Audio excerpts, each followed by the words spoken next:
I hope that you're well. Thank you for tuning in to this presentation, a keynote speech on the topic of upcycling various waste streams into high value and high performing products, which hopefully will enable us to move towards sustainable development. And the topic of the context of my talk today is the built environment, the construction industry. So my name is Seyed Ghaffar. I am currently an associate professor at Brunel University in London. And before I go into the technical details of today's presentation, I would like to just say a few words about my background and my profile. So I am a chartered fellow civil engineer, a member of the Institute of Concrete Technology, and a fellow of Higher Education Academy. My research focuses on sustainable development, product development in the context of construction sector. I have been principal investigator of 8 research and development projects funded by Engineering and Physical Sciences Research Council, British Council, and European Commission. In 2017, I established the research group called AMTC, Additive Manufacturing Technology and Construction.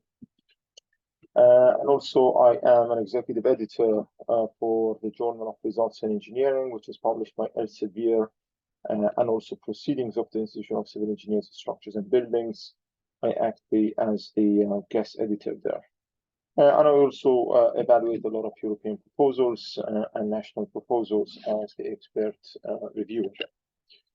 So let me begin this presentation by answering these questions of what is the difference between revolution and transformation.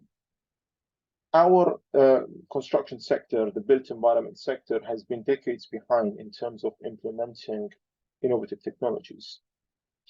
Other neighboring industries such as automotive industry, biomedical industry, aerospace, they have been able to successfully implement and use a lot of innovations in their everyday jobs. And that has led to them leading the way and benefiting from the innovative technologies, from the transformation of their sector.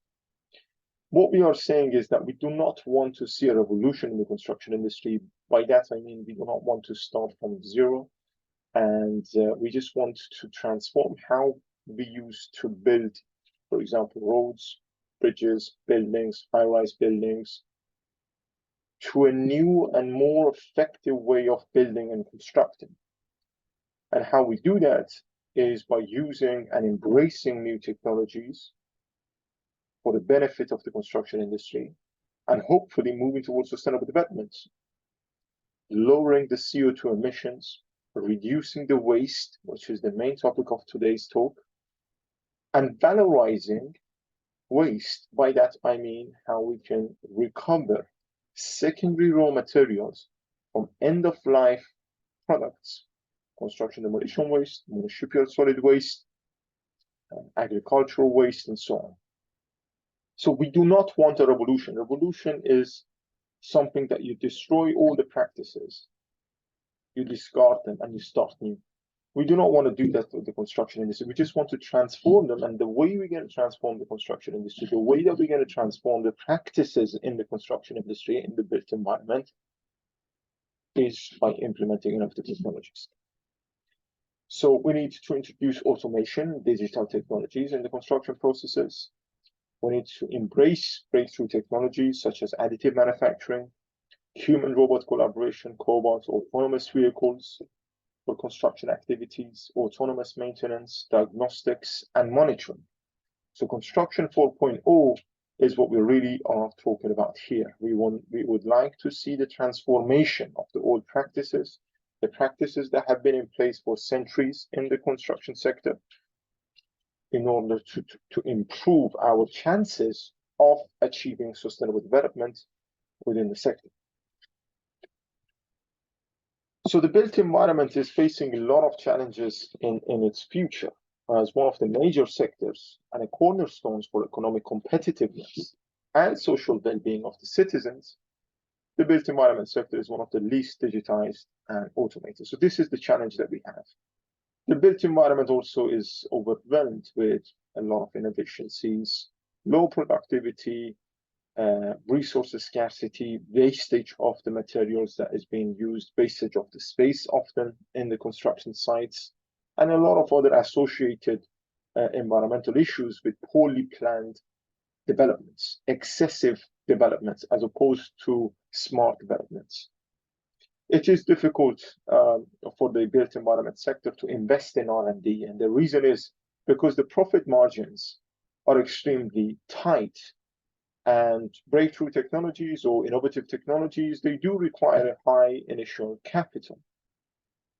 And that is something that we need to, that is the price that, you know, the construction sector has to pay in order to implement these innovative technologies, breakthrough technologies in an industrial scale developments.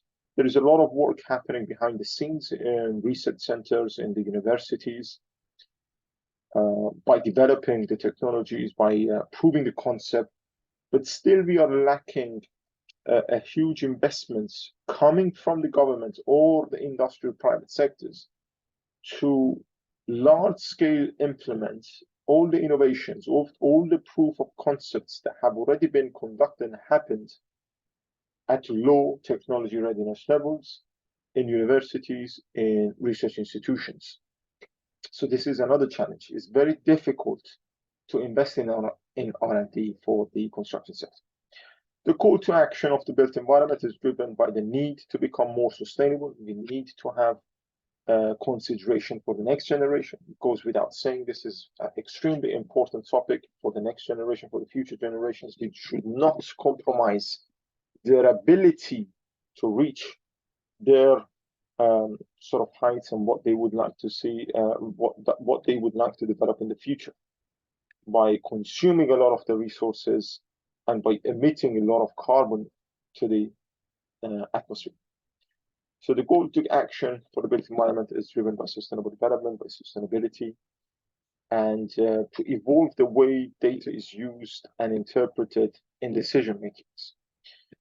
We need to use data in order to learn from the previous events and how we can optimize our decisions, how we can help the decision-making processes by getting data, by understanding and interpreting the data to the best way possible. It is important for the industry to work even more closely together. We should have a lot more industrial symbiosis, drive the transformation which is needed to minimize the impact of the construction sector on the environment. So these are just a list of the challenges that the built environment is facing.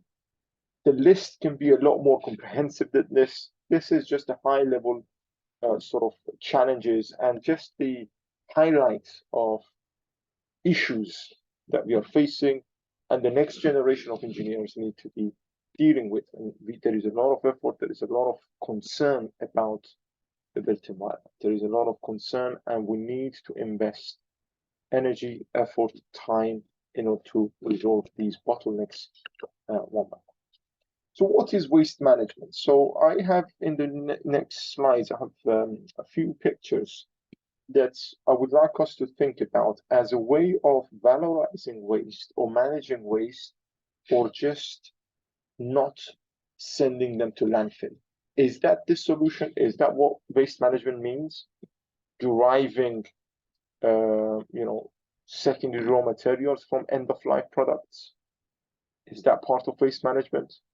Does waste management mean utilizing a product that has already been used before?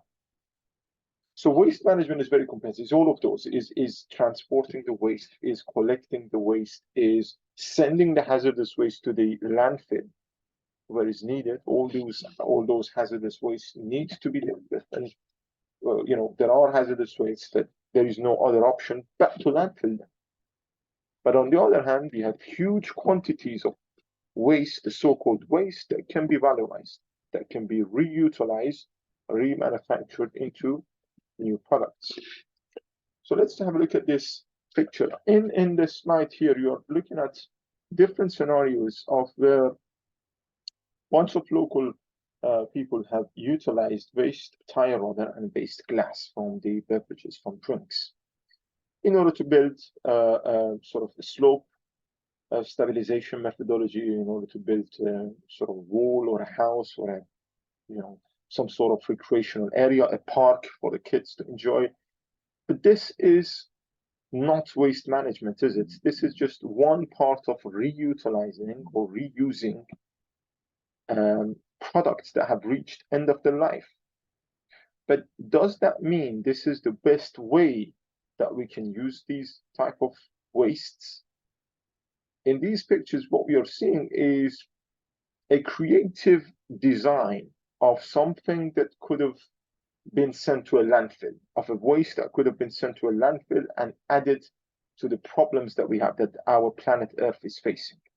We are running out of landfill spaces. This is not valorization of waste. This is just a creative idea, creative usage of products that had reached their end of life. This can be a type of waste management, but how many of these creative ideas, how many of these recreational areas can we have? What is the scale of this solution? That's the main question to ask here. And you will notice that these are one-off demonstration projects. These are not ordinary products that we can have with a continuous supply chain of these end-of-life products in order to produce new, or in order to manufacture new, high-performing products for the built environment. So this is just a creative idea that a bunch of people have had in order to utilize or reuse waste. This is another example here with the tire rubbers, tire products that they have used, end-of-life vehicles, the tires that were no longer needed.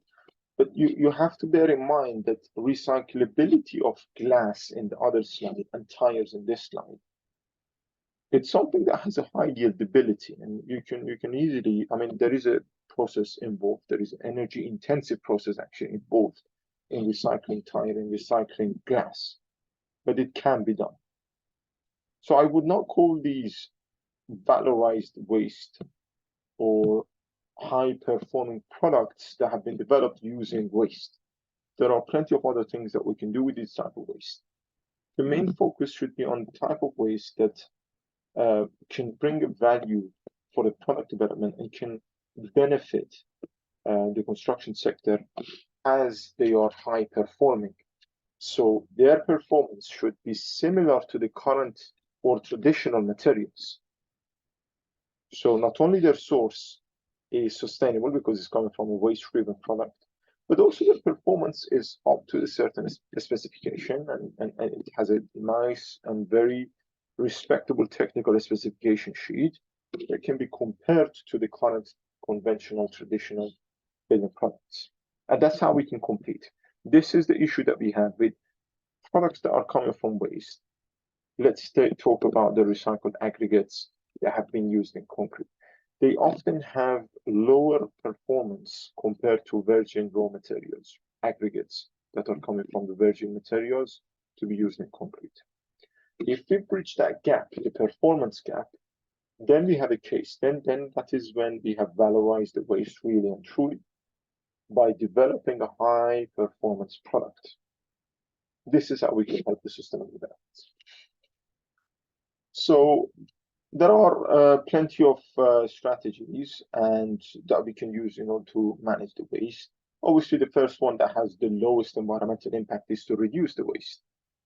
Then you have the option of reusing them. For example, if you are demolishing a building, if you adopt the smart dismantling, you can reuse a lot of elements inside that building for another project, as long as they are of good quality and they pass the standard and they can be used within the same dimension for the same application as well in another project.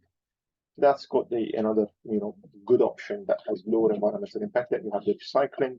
You notice that recycling is at the mid range of environmental impact because often there is a lot of energy intensive processes involved in recycling. For example, shredding pieces of furniture that are made from timber into small wood fibers.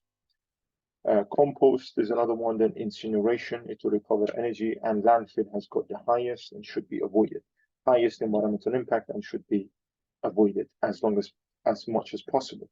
there are certain hazardous waste that we don't have any other option but to send them to landfill. So the circular economy and waste management, another newer way of thinking about waste management, contrasts a circular system, which is compared, for example, to a linear system.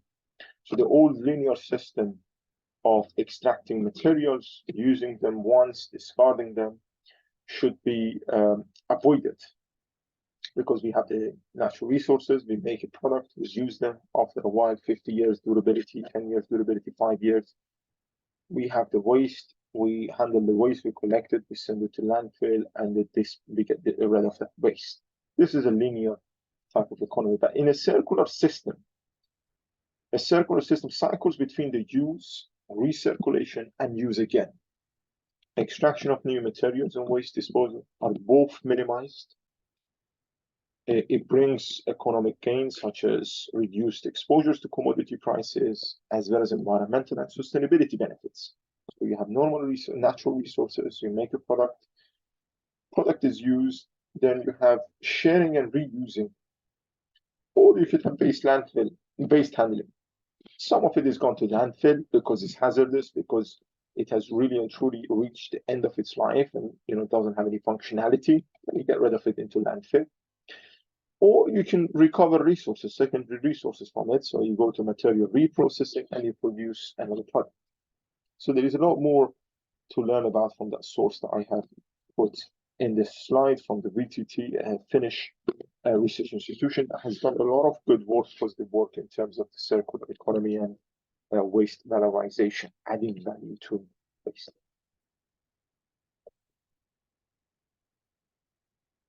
So let's talk about the biggest problem in the sector, which is the construction and demolition waste, or as otherwise known, CDW.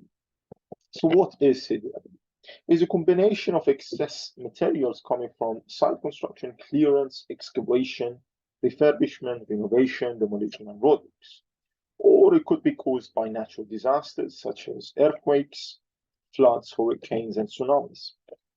In this diagram here, you see the division between the different sources, so man-made sources and nature-made sources, earthquakes, floods, hurricanes, and tsunamis. And the main materials that we see in CDW are aggregates, concrete, bridges, bricks, stones, gypsum, wood, glass, ferrous and non-ferrous metals, a lot of plastic, especially PVC, broken asphalt, railroad ballast, paper, asbestos, which is a hazardous type of construction and demolition waste and needs to be landfilled, excavated soil, gravel, rock, and other materials. So there is a review, very good review on the current situation and challenges of construction and demolition waste management in the paper that I have shared the DOI with. So you can click on that and read more about it if you're interested. So the CDW is one of the heaviest waste streams generated in the European Union. It accounts for approximately 25 to 30% of all the waste generated in the EU. It consists of numerous materials: concrete, bricks, gypsum, wood, glass, metals, plastic, and asbestos are some of the main categories.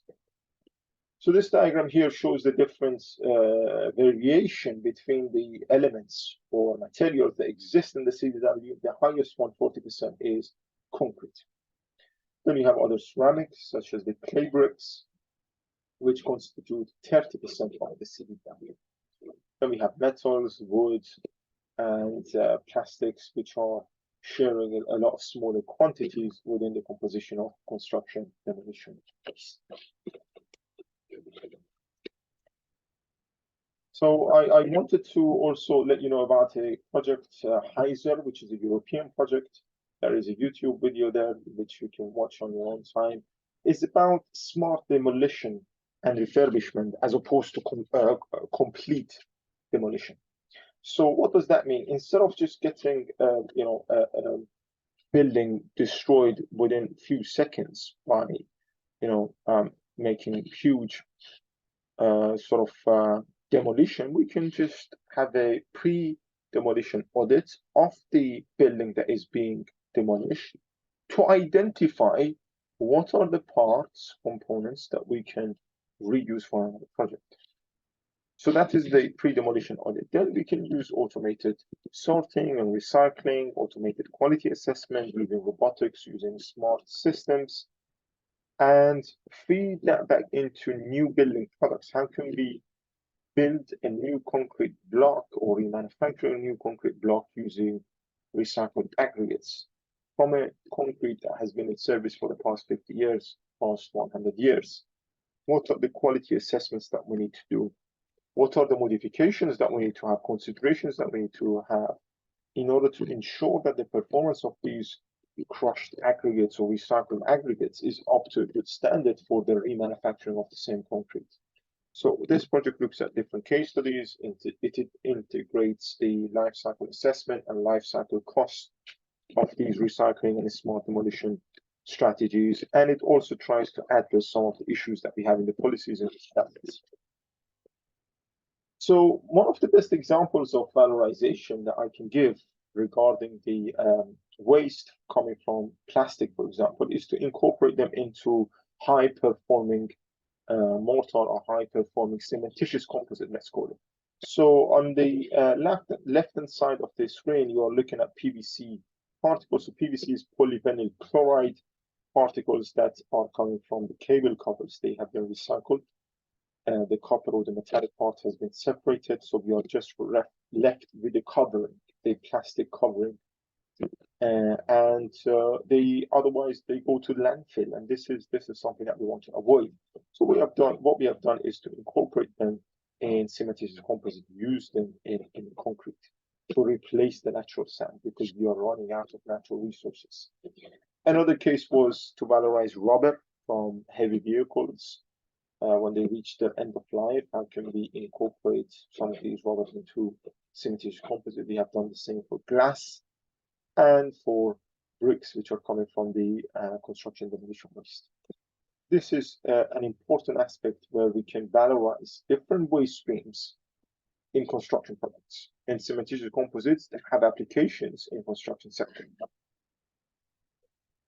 So this is just looking at the test program and what we have done in order to test and analyze and interpret the feasibility of using these waste streams in cementitious composites. So we looked at the alkali activated materials, which is a lower carbon emission concrete, basically, is another type of cementitious composite that does not have any Portland cement. And we know that Portland cement is responsible for around 8% of CO2 emissions globally.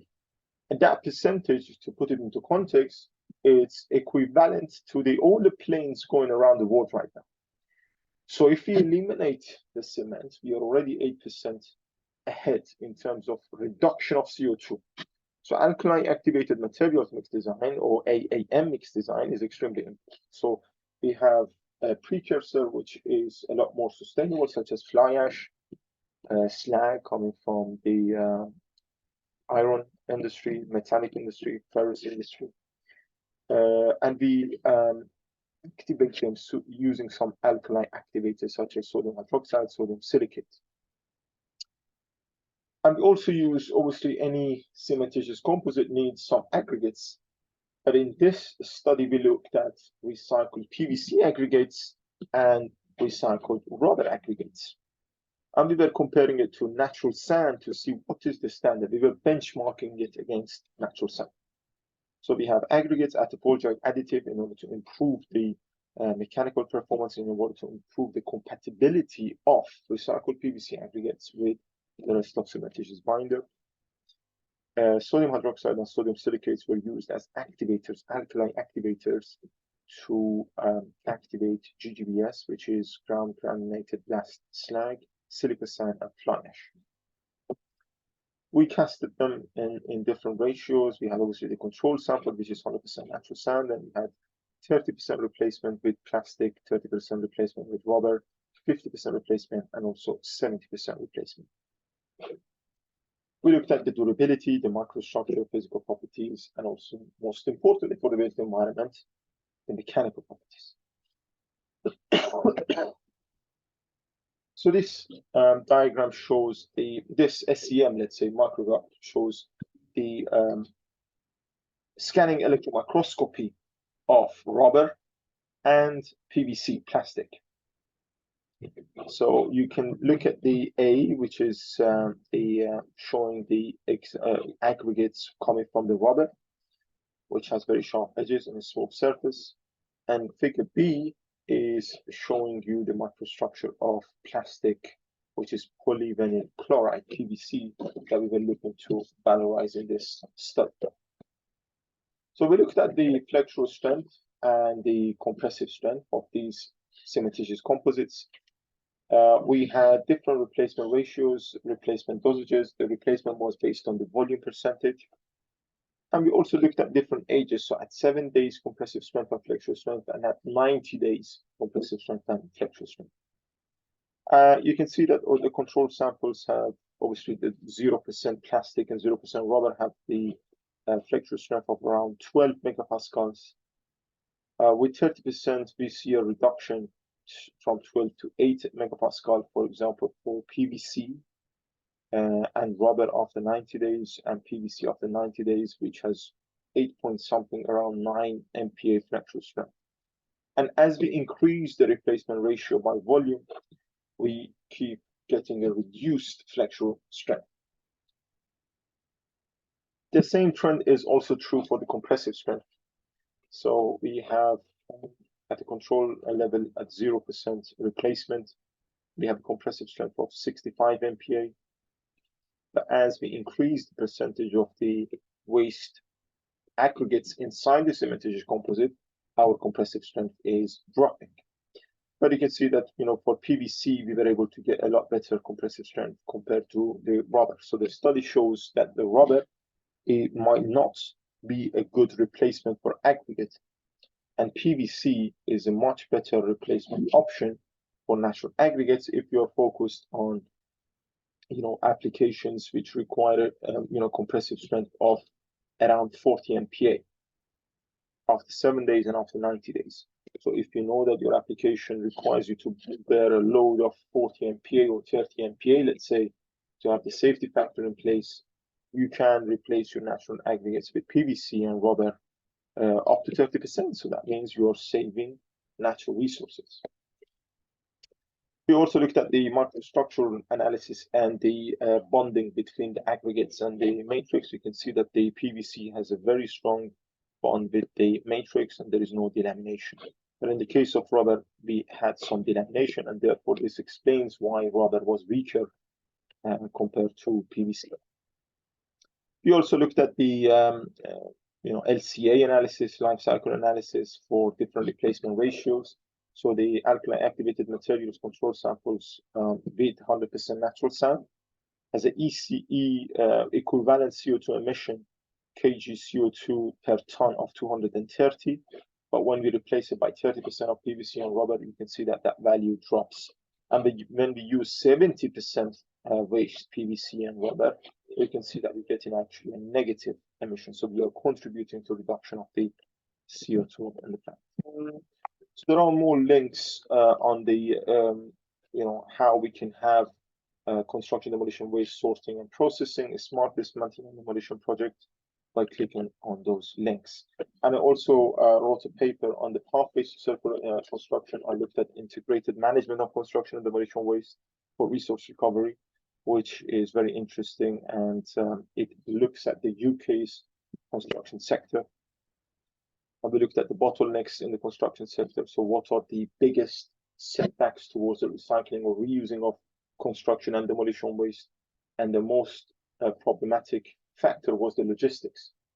So how can we transport them to a site that can be recycled? The cost was also another important element.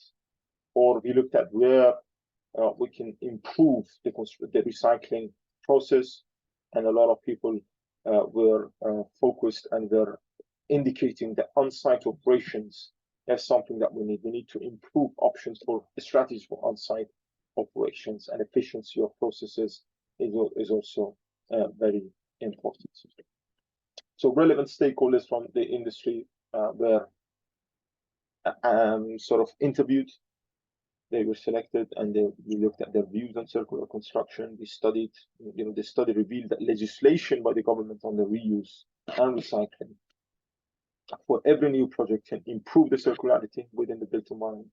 We have to focus more on smart dismantling of buildings as opposed to complete demolition. We need to focus on innovative approaches for resource recovery. As I mentioned in the previous study, how can we improve the compatibility of the waste in the context of the concrete, for example, in the context of cementitious composite? We need to improve or have further incentives and appreciations to be given to stakeholders who are innovating and setting a benchmark in circular construction. This can lead to harmonized technological and non-technological solution, which is closed-loop material processes and a circular economy, which is the ultimate aim for sustainable development. And this diagram here shows the sort of the model of circular construction. It starts with waste identification and source separation. We need to have pre-demolition audits, implement robotic sorting and processing, mobile on-site operations, remanufacturing processes, pilot validations, quality management, and focus on the policies and regulations to help implement innovative technologies, which therefore will help circular construction achievement. So the main key takeaway message is that we need creative ideas to reduce the waste streams in the construction sector, save the Earth's natural resources, and deliver net zero construction. So thank you for your attention. I hope you found this useful presentation.